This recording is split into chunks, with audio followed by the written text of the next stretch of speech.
نحمدہ ونصلی علی رسولہ الکریم اما بعد فاعوذ باللہ من الشیطان الرجیم بسم اللہ الرحمن الرحیم الصلاۃ والسلام علیک یا رسول اللہ وعلی آلک واصحابک یا حبیب اللہ۔ آج کا ہمارا حدیث کا بیان ابو بکرہ رضی اللہ عنہ کا بیان ہے کہ وہ مسجد میں آئے اور اللہ کے نبی صلی اللہ علیہ وسلم رکوع میں تھے۔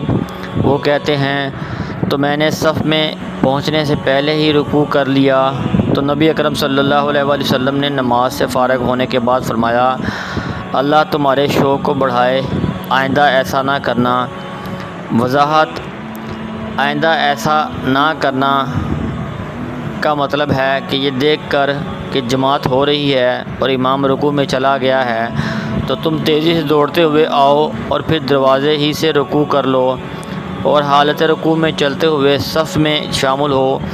آئندہ اس طرح نہ کرنا بلکہ اطمینان اور وقار سے آ کر صف میں شامل ہو۔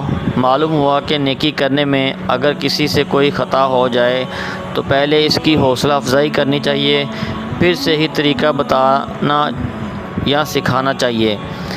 نمازی کو پہلے اطمینان سے صف میں پہنچنا چاہیے، اس کے بعد سکون سے تکبیر کہہ کر نماز میں شامل ہو۔ الشیخ عمر فاروق سعیدی حفظہ اللہ فوائد و مسائل اردو حاشیہ: آئندہ ایسا نہ کرنا کا مطلب ہے کہ یہ دیکھ کر کہ جماعت ہو رہی ہے اور امام رکوع میں چلا گیا ہے تو تم تیزی سے دوڑتے ہوئے آؤ اور پھر دروازے ہی سے رکوع کر لو اور حالت رکوع ہی میں چلتے ہوئے صف میں شامل ہو۔ آئندہ اس طرح نہ کرنا بلکہ اطمینان اور وقار سے آ کر صف میں شامل ہو۔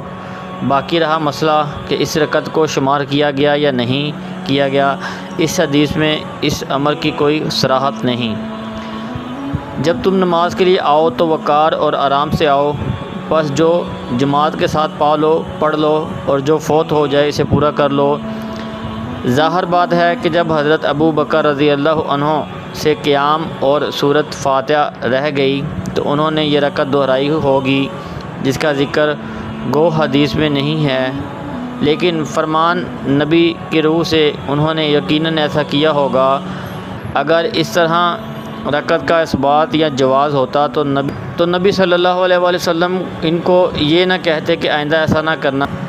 الشیخ محمد محفوظ اعوان حفظہ اللہ فوائد و مسائل: امام کو رکوع کی حالت میں پانے والا نمازی جماعت کے ساتھ کیسے ملے؟ جب سیدنا ابو بکرہ رضی اللہ عنہ آئے تو رسول اللہ صلی اللہ علیہ وسلم رکوع کی حالت میں تھے۔ انہوں نے صف تک پہنچنے سے پہلے رکوع کر لیا اور چل کر صف میں داخل ہو گئے۔ جب آپ صلی اللہ علیہ وسلم نے نماز پوری کی تو فرمایا، تم میں سے کس نے صف سے پہلے رکوع کیا اور پھر چل کر صف میں داخل ہو گیا؟ ابو بکرہ نے کہا، میں نے ایسا کیا۔ آپ صلی اللہ علیہ وسلم نے فرمایا، اللہ تیری رغبت میں اضافہ کرے، دوبارہ ایسا نہ کرنا۔ ابو بکرہ رضی اللہ عنہ سے روایت ہے کہ وہ مسجد میں آئے اس حال میں کہ رسول اللہ صلی اللہ علیہ وسلم رکوع میں تھے۔ انہوں نے صف میں پہنچنے سے پہلے ہی رکوع کر لیا، پھر وہ صف میں ملنے کے لیے چلے۔ جب نبی اکرم صلی اللہ علیہ وسلم نماز پڑھ چکے تو آپ نے پوچھا، تم میں سے کس نے صف میں پہنچنے سے پہلے رکوع کیا تھا؟